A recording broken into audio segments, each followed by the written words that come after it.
Capítulo 2. El día que nos trasladaron a Tormont llovía, y siguió lloviendo toda la semana, y la semana después. Lluvia gélida, de esa que se habría convertido en nieve con un par de grados menos. Recuerdo ver las gotas de lluvia trazar senderos desesperados en la ventana del autobús escolar. De haber estado en casa, en el interior de uno de los dos coches de mis padres, habría seguido su sinuoso recorrido en el cristal con la punta de los dedos, pero tenía las manos atadas a la espalda, y los hombres uniformados de negro nos habían ordenado sentarnos de 4 en 4 en los asientos. Apenas había espacio para respirar. El calor de un centenar de cuerpos empañaba las ventanas del autobús y hacía las veces de pantalla que nos separaba del mundo exterior. Posteriormente, rociarían con pintura negra las ventanas de los autobuses amarillos que utilizaban para transportar a los niños, pero por entonces aún no se les había ocurrido. Pasé las 5 horas del trayecto pegada a la ventana, por lo que conseguía ver fragmentos de paisaje cuando la lluvia amainaba un poco. Todo me parecía igual: granjas verdes, bosques frondosos. Imaginé que seguíamos todavía en Virginia. Hubo un momento en que la niña sentada a mi lado, a la que posteriormente clasificarían como azul, pareció reconocer una señal, puesto que se inclinó sobre mí para poder ver mejor. Me sonaba de algo, como si hubiese visto esa cara por mi ciudad, o tal vez fuera del pueblo vecino. Creo que todos los niños que iban conmigo eran de Virginia, aunque era imposible saberlo con total seguridad, ya que allí solo imperaba una regla: el silencio.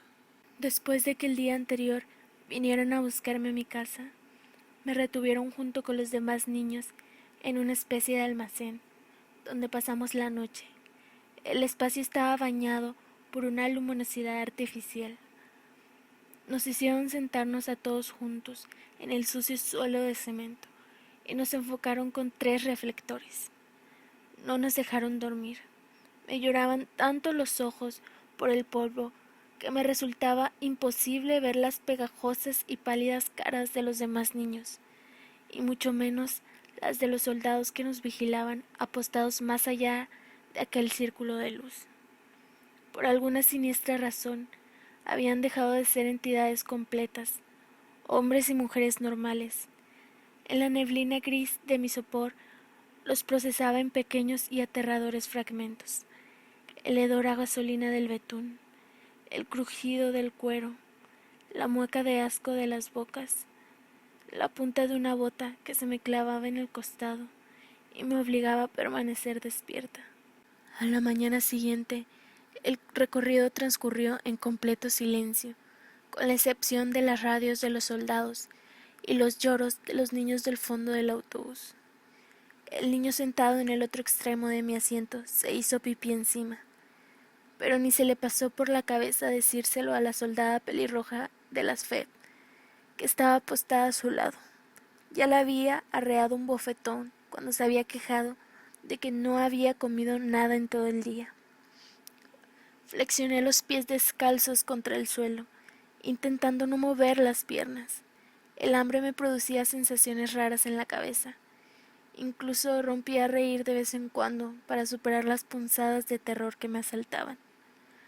Me resultaba difícil concentrarme, y más difícil si cabe permanecer sentada sin moverme. Tenía la sensación de estar encogiéndome, como si intentara fundirme con el asiento hasta desaparecer por completo. Apenas sentía las manos después de tenerlas tanto rato atadas en la misma posición. Lo único que conseguía, si trataba de tensar la cinta de plástico con que las tenía sujetas, era clavármela aún más hondo en la ya inflamada piel. Fuerzas especiales Pizzi. Ese era el término que había utilizado el conductor del autobús para referirse a él y a los demás cuando habían ido a recogernos al almacén. Vais a venir con nosotros y quedaréis bajo la autoridad del comandante de las Fuerzas Especiales Pizzi, Joseph Traylor. Agitó un papel que tenía en la mano para demostrarlo, por lo que supuse que decía la verdad. Fuera como fuese, a mí me habían enseñado que nunca hay que llevar la contraria a los adultos. El autobús se desvió de la estrecha carretera por la que circulábamos para tomar un camino sin asfaltar e iniciar un pronunciado descenso.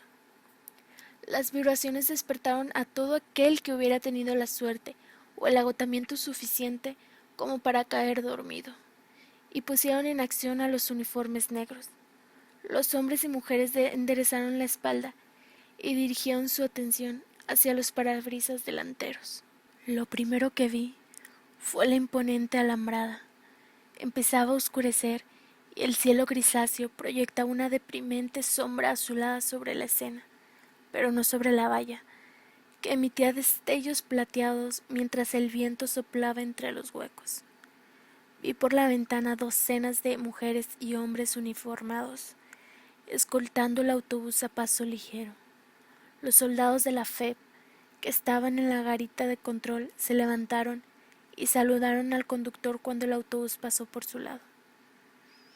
El autobús se detuvo por fin, y nos ordenaron que permaneciésemos sin movernos mientras la verja del campamento se deslizaba hasta cerrarse. En el cielo los cerrojos retumbaron como un trueno al volver a unirse. No éramos el primer autobús que llegaba allí, el primero lo había hecho un año atrás, ni tampoco iba a ser el último. Eso sería 3 años más tarde, cuando el campamento alcanzara su máxima ocupación. Hubo un único suspiro de desosiego, cuando un soldado que se protegía con un poncho negro de lluvia dio unos golpes a la puerta del autobús. El conductor extendió el brazo y tiró de la palanca, y acabó con cualquier esperanza de que aquello pudiera ser una breve parada para hacer pipí. Era un hombre enorme, el típico que haría el papel de gigante malvado en una película, o de malo en unos dibujos animados. El soldado de la FEP seguía con la capucha subida, escondiendo de este modo la cara, el pelo y cualquier otro rasgo que me permitiera reconocerlo después. Supongo que carecía de importancia. No hablaba por él, hablaba por el campamento. Os pondréis de pie y saldréis del autobús de manera ordenada, vociferó. El conductor intentó pasarle el micrófono, pero el soldado lo apartó de un manotazo. Os dividiréis en grupos de 10 e iréis pasando para someterlos a una prueba. No intentéis huir, no habléis, no hagáis nada que no se nos haya pedido. El que no siga estas instrucciones será castigado. Con 10 años de edad era una de las más pequeñas del autobús, aunque sin duda había niños incluso menores que yo. La mayoría tendría 12 años, puede que 13. El sentimiento de odio y desconfianza que abrazaba la mirada del soldado tal vez me llevara a encogerme de miedo, pero también sirvió para encender un sentimiento de rebeldía entre los mayores. ¡Que te jodan!, gritó alguien desde la parte trasera del autobús. Nos giramos todos a una, justo a tiempo de ver cómo la soldada pelirrojo le clavaba la culata del rifle en la boca del adolescente. El chico soltó un grito de dolor y sorpresa cuando la soldada repitió la acción, y entonces vi que escupía un poco de sangre al respirar con rabia. Era imposible eludir el ataque con las manos atadas a la espalda. Tenía que resignarse y recibirlo. Empezaron a sacar a los niños del autobús de 4 en 4, pero yo seguía mirando a aquel chico, que parecía empañar con su silenciosa y tóxica rabia la atmósfera que lo rodeaba. No sé si se dio cuenta de que estaba mirándolo o qué pasó, pero el chico se volvió y nuestras miradas se encontraron. Me dirigió un gesto de asentimiento, como para darme ánimos, y cuando sonrió, lo hizo con la boca ensangrentada. Noté entonces que me arrancaban del asiento, y sin que me dieran tiempo a percatarme de lo que ocurría, me encontré bajando los mojados escalones del autobús y cayendo al suelo bajo la intensa lluvia. Otro soldado de los FEP tiró de mí para levantarme y me condujo hacia donde estaban otros 2 niños de mi edad. La ropa deformada y traslúcida parecía piel vieja sobre sus cuerpos. Había casi una veintena de soldados de la FEP, pululando entre las ordenadas hileras de niños. El barro me había engullido por completo los pies y no podía dejar de temblar en el interior de mi pijama. Pero nadie se dio cuenta, y nadie vino tampoco a cortarnos las correas de plástico que nos sujetaban las manos. Esperamos en silencio, con la lengua apretada entre los dientes. Levanté la vista hacia las nubes y la cara se me empapó de lluvia. Era como si el cielo se estuviera haciendo añicos. Quedaba por salir del autobús el último grupo de 4, en el que estaba el chico de la cara destrozada. Sería el último en bajar, justo detrás de una chica alta y rubia, con la mirada perdida. Apenas podía discernir sus figuras a través de la cortina de lluvia y el vaho que empañaba las ventanas del autobús, pero estaba segura de haber visto al chico inclinarse hacia adelante y susurrarle algo al oído a la chica, justo cuando ella pisaba el primer escalón. La chica sintió haciendo un brusco gesto con la barbilla. En el instante en que sus zapatos rozaron el barro, salió disparada hacia la derecha y esquivó las manos del soldado de la fe más próximo. Otro soldado rugió un aterrador «¡Detente!», pero la chica siguió corriendo, directa hacia las puertas. Con la atención de todo el mundo volcada en ella, nadie siguió mirando al chico que estaba todavía en el autobús. Nadie, excepto yo. Descendía con sigilo los escalones y tenía la parte delantera de la sudadera blanca manchada de sangre. La soldada de la FEP que la había golpeado antes estaba ahora ayudándole a bajar del autobús, como había hecho con todos nosotros. Cuando vi que lo agarraba por el codo, sentí el eco de sus dedos en mi mayugada piel. Vi que el chico se giraba y le decía algo con una expresión de absoluta calma en el rostro. Vi cómo la soldado de la FEP le soltaba el brazo, desenchufaba el arma y sin decir palabra, sin pestañear siquiera, se introducía el cañón en la boca y apretaba el gatillo. No sé si grité yo, o si aquel sonido ahogado procedía de la mujer al darse cuenta de lo que estaba haciendo. 2 segundos demasiado tarde para impedirlo.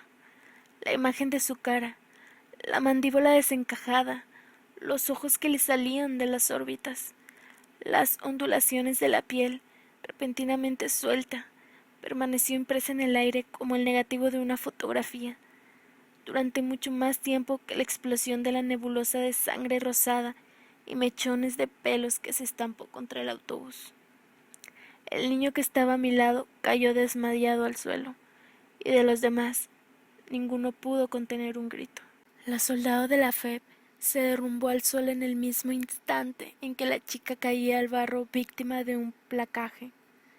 La lluvia hizo desaparecer enseguida la sangre de las ventanas del autobús y de los letreros amarillos, alargando las gruesas líneas oscuras, desdibujándolas hasta consumirlas por completo. Fue muy rápido. El chico miraba hacia nosotros. «¡Correr!», gritó entre los dientes partidos. «¿Pero qué hacéis? ¡Correr! ¡Correr!». Y lo primero que me pasó por la cabeza no fue «¿Quién eres?», o ni tan siquiera «¿Por qué?». Fue «Es que no tengo a dónde ir». El pánico que provocó fue el mismo que si hubiera volado el autobús entero. Hubo niños que le hicieron caso e intentaron abrir el cerrojo de la puerta, pero su camino se vio interceptado por un montón de soldados de negro que parecían haber surgido de la nada. La mayoría, sin embargo, se quedó ahí, gritando y gritando sin parar, bajo la lluvia incesante, entre el barro que les engullía los pies y les impedía moverse. Una chica me golpeó con el hombro y me hizo caer al suelo, mientras otros soldados de la FEP corrían a por el chico, que seguían en la puerta del autobús. Los demás soldados nos ordenaron a gritos que nos sentáramos en el suelo y que no nos moviéramos, así que obedecí a pies juntillas. «¡Naranja!», oí vociferar a uno de ellos por su transmisor. «Tenemos un problema en la puerta principal.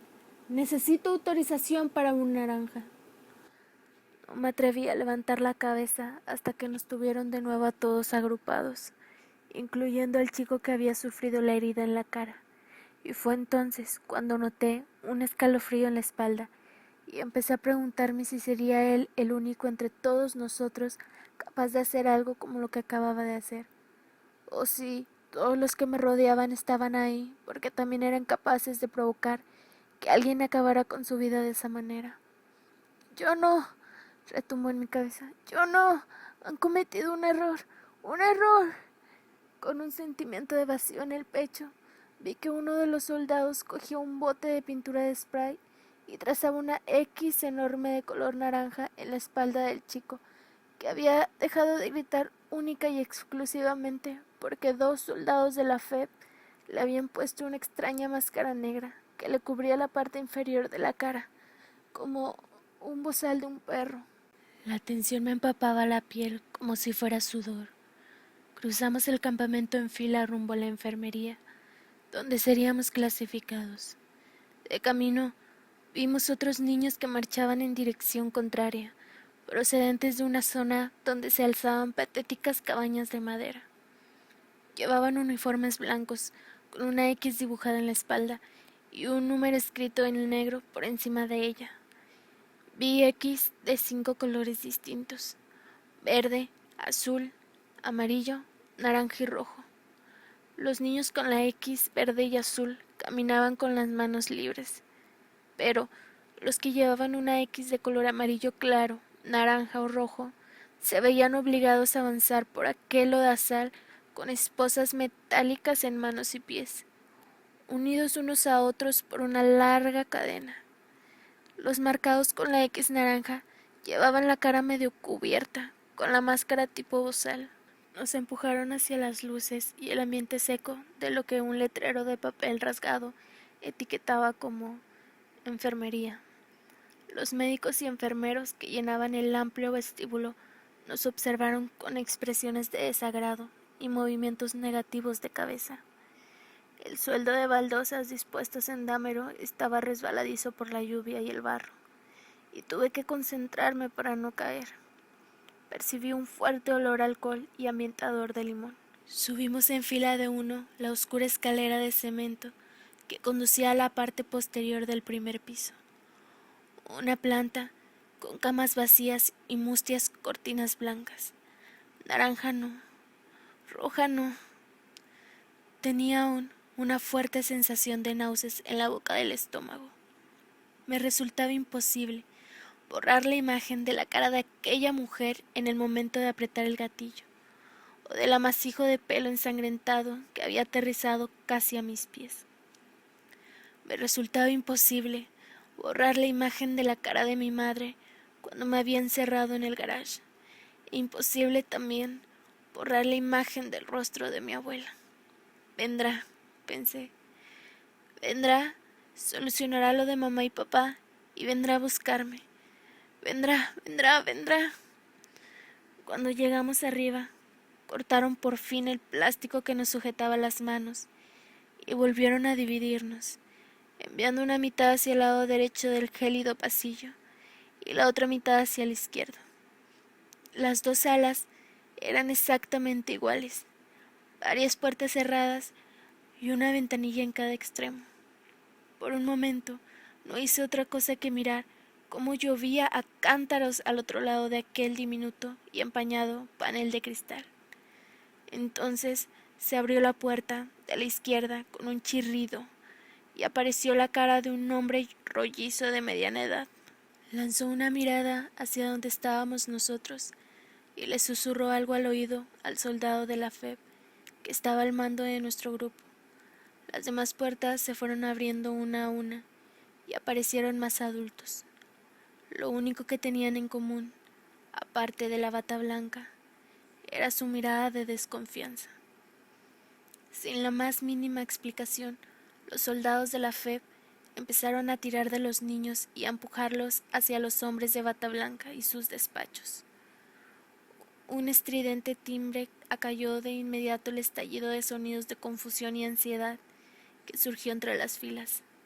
Me quedé inmóvil mientras veía las puertas cerrarse una tras otra y me preguntaba si algún día volvería a ver a aquellos niños. ¿Pero qué nos pasa? Miré por encima del hombro con la sensación de tener la cabeza llena de arena mojada. El chico de la herida en la cara no se veía por ningún lado, aunque su recuerdo me había perseguido sin cesar mientras cruzábamos el campamento. ¿Nos habrían llevado allí porque creían que teníamos la enfermedad de Everhart? ¿Creían que íbamos a morir? ¿Cómo había conseguido aquel chico obligar a la soldado de la FEP a hacer lo que había hecho? ¿Qué le había dicho? Noté entonces una mano que se deslizaba en la mía y me quedé quieta, temblando hasta tal punto que me dolían incluso las articulaciones. La niña, la misma que antes me había empujado sin querer al suelo, me lanzó una feroz mirada. Tenía el pelo rubio oscuro, pegado a la cabeza y enmarcado una cicatriz rosada que discurría entre el labio superior y la nariz. Sus ojos eran oscuros y brillantes, y cuando habló vi que le había cortado los alambres del aparato dental, pero que le habían dejado los pedacitos metálicos pegados a los dientes. No te asustes, me susurró. No dejes que lo noten. Escrito a mano en la etiqueta identificativa de su chaqueta se leía Samantha Dahl. El nombre le sobresalía de la nuca como una ocurrencia tardía. Permanecimos pegadas la una a la otra de tal modo que nuestras manos entrelazadas quedasen ocultas entre el tejido del pantalón de mi pijama y su chaqueta acolchonada de color morado. La habían recogido de camino al colegio la misma mañana que habían venido a por mí. De eso hacía ya un día. Recordaba muy bien el centello de odio de sus ojos oscuros, en la parte trasera de la furgoneta en la que nos habían encerrado. A diferencia de los demás, ella no había gritado. Los niños que habían desaparecido detrás de las puertas aparecieron de nuevo, con un jersey gris y un pantalón corto entre las manos. En lugar de reintegrarse a la fila, se dirigieron de nuevo a la planta baja, sin que nadie le diera tiempo a cruzar una palabra o una mirada con ellos. No parece que les hubieran hecho daño. Olía a rotulador permanente y a algo que podía ser alcohol, pero ninguno de ellos lloraba ni sangraba. Cuando por fin le tocó el turno a la niña que estaba a mi lado, el soldado de la FEP, encargado de mi fila, nos obligó a separarnos con un brusco tirón. Yo quería entrar con ella, enfrentarme a lo que quiera que hubiese detrás de aquella puerta. Cualquier cosa era mejor que volver a quedarme sola, sin nada, sin nadie a lo que aferrarme. Me temblaban las manos de tal forma que tuve que cruzarme de brazos y sujetarme los codos con la fuerza para impedirlo. Era la primera de la fila, y fijé la vista en el reluciente fragmento de baldosas que quedaban entre las botas negras del soldado de la FEP y mis pies embarrados. La noche que había pasado en blanco me había dejado agotada, y el olor del betún de las botas del soldado aumentó la sensación de mareo. Y entonces me llamaron. Casi sin darme cuenta de que había entrado, me encontré en un despacho tenuemente iluminado, de la mitad del tamaño de mi abarrotada habitación en casa. Nombre. Tenía enfrente de mí una camilla y por encima una extraña máquina gris en forma de aureola. Por detrás del ordenador portátil que había sobre la mesa apareció entonces la cara del hombre de la bata blanca. Era de aspecto frágil, con unas gafas plateadas de montura fina que parecían en grave peligro de resbalarse nariz abajo al más mínimo movimiento. Su voz tenía un tono artificialmente agudo, y más que hablar, había graznado. Pegué la espalda a la puerta cerrada, intentando abrir espacio entre el desconocido, la máquina y mi persona. El hombre de la bata blanca siguió mi mirada en dirección a la camilla. Es un escáner, no debes tener miedo. No debí de parecerle muy convencida, puesto que continuó diciendo: ¿te has roto alguna vez un hueso o te has dado un golpe fuerte en la cabeza? ¿Sabes qué es un TAC? Fue la paciencia de su voz lo que me empujó a darle un paso al frente. Negué con la cabeza. Enseguida te pediré que te tiendas en la camilla y utilizaré esta máquina para asegurarme de que la cabeza está en orden. Pero antes tienes que decirme cómo te llamas. ¿Asegurarme de que la cabeza esté en orden? ¿Cómo podía saber? ¿Cómo te llamas? dijo en un tono repentinamente crispado. Ruby, respondí, y tuve que deletrearle el apellido. Empezó a teclear en el ordenador, distraído por un momento. Desvié de nuevo la mirada hacia la máquina y me pregunté si me dolería que me examinasen la cabeza. Me pregunté si aquel hombre podría ver todo lo que yo había hecho. Maldita sea, cada vez son más perezosos, refunfuñó el hombre de la bata blanca, más para sus adentros que dirigiéndose a mí. ¿No te han hecho la clasificación previa? No tenía ni idea de lo que quería decir. ¿No te hicieron preguntas cuando te recogieron?, preguntó levantándose. La habitación no era ni mucho menos grande. En 2 pasos se plantó a mi lado y en 2 segundos caí presa del pánico. ¿Hablaron tus padres con los soldados acerca de tus síntomas? ¿Síntomas?, dije. Yo no tengo ningún síntoma. Yo no tengo la... El hombre movió la cabeza de lado a lado, más enfadado que otra cosa. Cálmate, aquí estás a salvo, no voy a hacerte daño, dijo. Siguió hablando con una voz inalterable y un centelleo en los ojos. Parecía que lo tuviera ensayado. Hay síntomas de muchos tipos, me explicó, inclinándose para mirarme a los ojos. Yo solo veía unos dientes torcidos y unas ojeras oscuras bajo sus ojos. El aliento le olía a café y hierbabuena. Muchos tipos de niños. Voy a hacerte una fotografía del cerebro que nos ayudará a llevarte con los que son como tú. Hice un gesto negativo. No tengo ningún síntoma.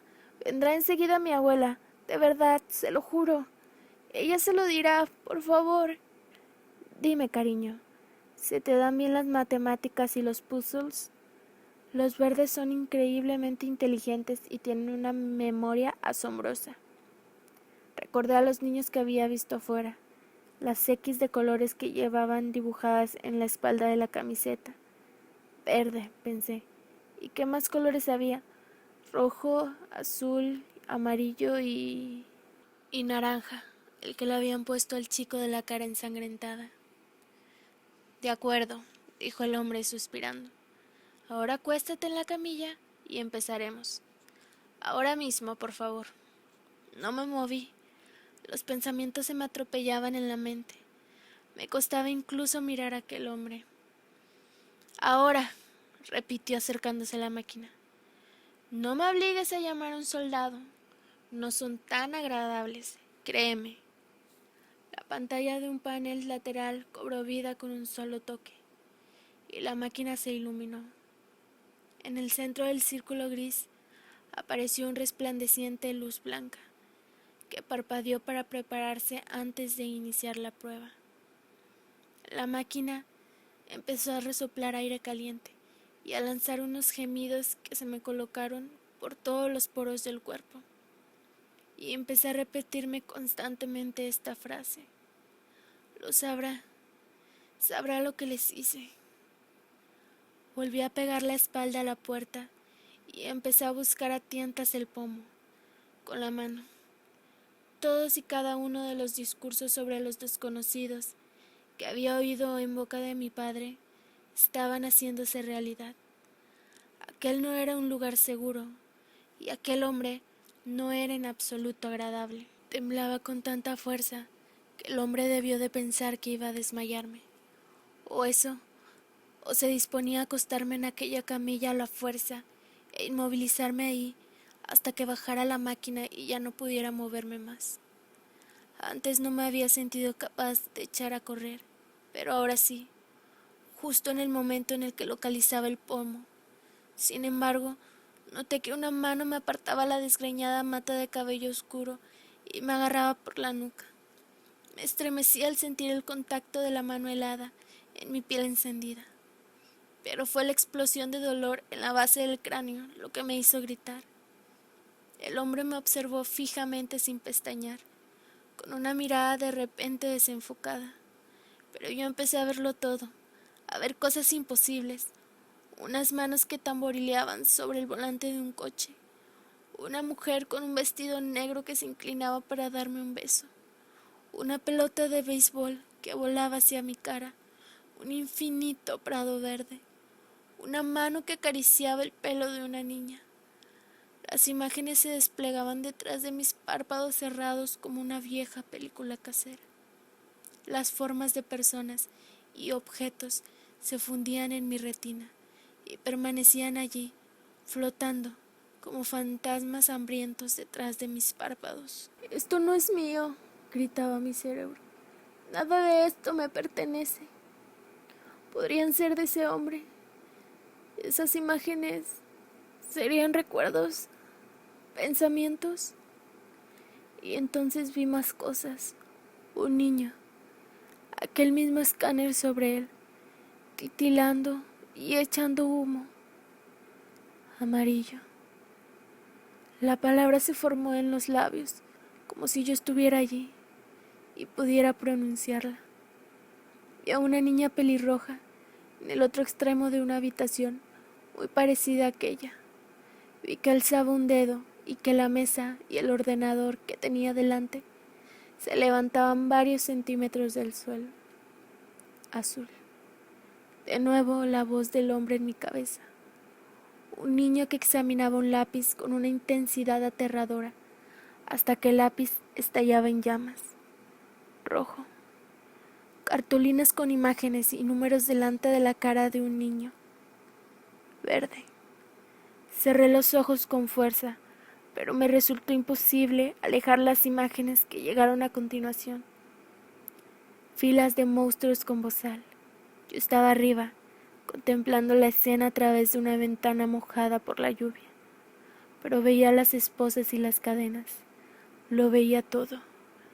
Yo no soy una de ellos. Por favor, por favor, por favor. Caí de rodillas al suelo y apoyé las manos en las baldosas, esforzándome por no vomitar. El hombre de la bata blanca seguía sujetándome por la nuca con una mano. «Soy verde», sollocé. Las palabras quedaron amortiguadas por el zumbido de la máquina. La luz, antes brillante, no hacía más que amplificar los latidos que retumbaban detrás de mis párpados. Miré los ojos vacíos de aquel hombre, suplicándole que me creyera. «Soy verde, por favor, por favor». Pero vi la cara de mi madre, la sonrisa que me había regalado el chico de la cara destrozada, como si en cierta manera se hubiera visto reflejado en mí. Él sí sabía lo que yo era.